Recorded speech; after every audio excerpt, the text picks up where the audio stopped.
That night, the Spanish Empire was richer than any empire in history.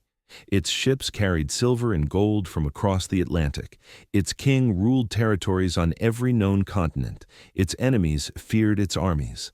And yet, the empire was already drowning. This was not the night Spain lost a battle. This was the night it became clear that its wealth had destroyed it. For more than a century, Spain had done what every empire dreams of. It discovered unimaginable riches, entire mountains of silver, rivers of gold, wealth so vast that Europe had never seen anything like it before, and Spain believed that wealth meant power. At first, it seemed true. Gold from the New World flooded into Seville.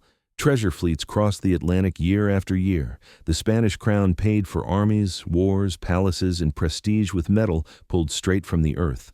Spain did not build an economy, it imported one, and that choice would prove fatal. On that night, one of many like it in the late 16th century, royal accountants stared at numbers that no longer made sense. The empire was rich, yet permanently in debt.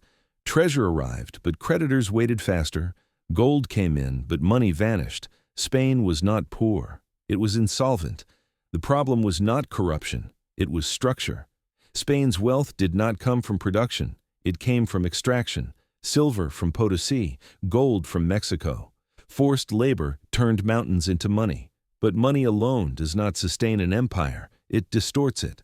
Prices across Europe exploded. Inflation followed Spanish silver like a shadow. What Spain earned in gold, it lost in purchasing power. Soldiers demanded higher pay. Supplies cost more. Wars became exponentially expensive. And Spain was always at war. Against France, against the Ottomans, against the Dutch, against England. Gold paid for everything, until it didn't. The Spanish crown borrowed constantly, using future treasure as collateral. Loans from bankers in Genoa and Germany were repaid with silver that had not yet arrived. Spain lived permanently in the future, spending wealth it had not mined yet. When ships were delayed, the system cracked. When fleets sank, it collapsed. That night, as another payment deadline approached, Spain did what it had done before. It defaulted, not once, not twice, but repeatedly. Spain declared bankruptcy again and again, each time claiming it was temporary, each time insisting the next fleet would fix everything. But the fleets never fixed anything. The empire had become addicted to gold, and like all addictions, the dose had to keep increasing just to maintain the illusion of stability. Spain did not invest in industry. It did not develop manufacturing. It imported what it needed and paid with silver. While Spain drowned in gold, Northern Europe built economies. England, the Netherlands, and France used trade, production, and finance to create systems that grew stronger over time. Spain's system only extracted. That night was not dramatic. No crowds, no riots, just ledgers, debt notices, and silence. The empire that owned half the world could not pay its bills. Gold had not made Spain strong. It had made Spain lazy. The more gold arrived, the less Spain produced. The less it produced, the more dependent it became. And the more dependent it became, the weaker it grew. By the time Spain understood this, it was too late. The empire could not function without constant inflows of treasure. Any disruption, storms, piracy, rebellion, became an existential threat. Wealth had turned into a liability. That night, Spain was not defeated by an enemy fleet or a foreign army. It was defeated by abundance. Gold kept arriving, but Spain kept falling behind. That was the paradox no one in Madrid wanted to confront. Every year, ships unloaded silver bars and chests of coins in Seville. Every year, royal ceremonies celebrated abundance, and every year, the crown's financial position worsened. Because gold did not stay in Spain, the moment treasure entered the economy, it began to flow outward. Spain used silver to pay soldiers, but those soldiers spent their wages on goods made elsewhere. Weapons from Italy, cloth from the Netherlands, ships from Northern Europe, food from across the continent. Spain had money, others had industry. The empire became a funnel. Gold entered from the Americas and exited to the rest of Europe almost immediately. Spain functioned as a transit point, not a productive center. This was the silent mechanism that hollowed the empire out. Inflation accelerated. Prices doubled, then tripled. What once cost 1 coin now required 3. Wages could not keep up. Tax revenues lagged behind costs. Every military campaign became more expensive than the last, not because it was larger, but because money itself was worth less. The crown responded the only way it knew how. Borrow more. Bankers were willing. Spanish silver. Spanish was considered the safest collateral in the world. As long as mines kept producing, loans would be repaid. The problem was that Spain mortgaged future income faster than it could extract it. Silver from Potosi was already spent years before it reached Europe. When something went wrong, the illusion shattered. A storm sank a fleet, a revolt disrupted mining, a war delayed shipments. Suddenly, the crown could not meet its obligations, and so Spain declared bankruptcy again. Each default was framed as a reset, a technical adjustment, a temporary pause. Creditors were reassured. Negotiations followed. New loans replaced old ones. The system restarted. But nothing changed. Spain learned the wrong lesson from its wealth. Instead of investing in productivity, it doubled down on extraction. Instead of reforming taxation, it relied on treasure. Instead of building a diversified economy, it trusted silver to solve every problem. Gold became policy. This distorted the empire's priorities. War was easier than reform. Conquest was easier than development. As long as treasure arrived, difficult decisions could be postponed. But postponement compounds. Spain's repeated bankruptcies destroyed long-term trust. Credit became more expensive. Conditions tightened. Bankers demanded more control. Revenues were earmarked. Taxes were pledged before being collected. The empire remained rich in appearance, but brittle underneath. Meanwhile, its rivals adapted. The Dutch built financial institutions. The English expanded trade networks. The French strengthened state administration. They learned to grow wealth. Spain only learned to spend it. That night, when officials examined the accounts, they understood something unsettling. Even if the next fleet arrived on time, even if the mines kept producing, even if no ship sank, the problem would remain. The empire was structurally dependent. Gold had replaced governance. Silver had replaced strategy. Spain was no longer running an empire. It was servicing one. The abundance that once made Spain unstoppable had removed the pressure to innovate, and without innovation, power stagnates.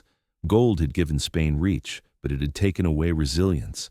The empire had reached a point where losing wealth would destroy it, but having wealth was destroying it too.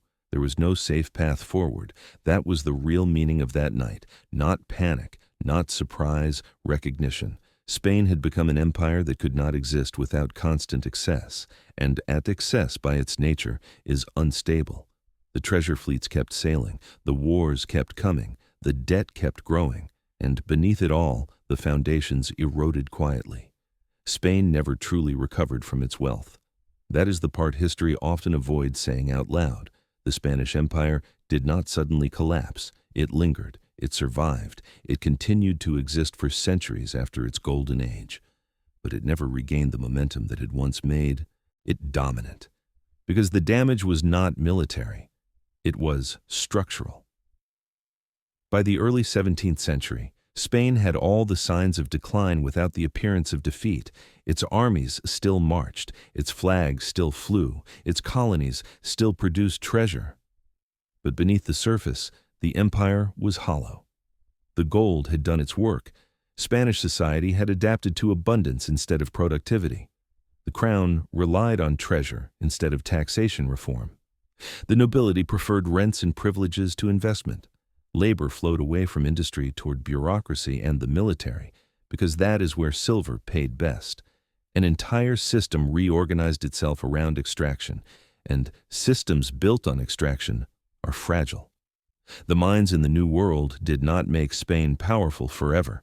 They locked it into a single strategy. As long as silver flowed, there was no urgency to change. When it slowed, there was no alternative. That night, one of many silent nights of accounting and reckoning, marked the moment when Spain understood it could no longer escape this trap. Even when fleets arrived safely, the relief was temporary. The money vanished into interest payments, military expenses, and imports. Nothing accumulated, nothing compounded. Wealth came in waves, stability never did. Spain had become an empire that consumed faster than it produced. Every year required more silver just to stand still. Growth was impossible. Decline was inevitable. Meanwhile, the world changed. Global trade networks expanded. Financial systems matured. Credit became a weapon. States that could borrow cheaply and invest wisely gained power. States that relied on raw wealth lost it. Spain did not adapt. Its repeated bankruptcies were not accidents. They were symptoms. The crown defaulted not because it lacked money, but because it lacked control over its own future. Every default weakened credibility. Every renegotiation tightened constraints. By the time Spain attempted reform, the damage was already embedded. The empire had gold. It did not have leverage. This is the final irony of the Spanish Empire. It discovered riches beyond imagination, but those riches prevented it from building the foundations of lasting power. Gold replaced discipline. Silver replaced innovation. Abundance replaced strategy. And abundance does not forgive mistakes.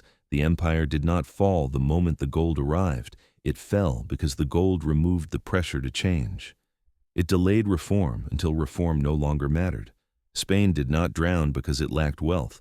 It drowned because it had too much of the wrong kind. That is why this night matters, because it reveals a truth that applies far beyond Spain. Wealth without productivity weakens. Riches without structure corrupt. Money without discipline destroys. The Spanish Empire believed gold would solve every problem. Instead, it magnified every flaw. By the time Spain realized that gold could not substitute for an economy, it no longer had the strength to build one. The empire continued, but it never led again. Its rivals learned the lesson Spain paid for. They invested in trade, industry, finance, and institutions. They understood that power must grow from systems, not windfalls. Spain had the windfall. Others built the system. That is how the Spanish Empire lost the future while owning the present. The night Spain drowned in gold was not loud. There was no catastrophe, no invasion, no single dramatic moment, just numbers that did not add up, debts that could not be paid, and a realization that abundance had become a curse. Empires do not always fall to enemies. Sometimes they collapse under the weight of their own success. The Spanish Empire did not fall because it was poor. It fell because it mistook wealth for strength, and once that mistake was made, history took its course. That night, surrounded by gold, Spain understood the truth too late. Riches had not saved their empire, they had ended it.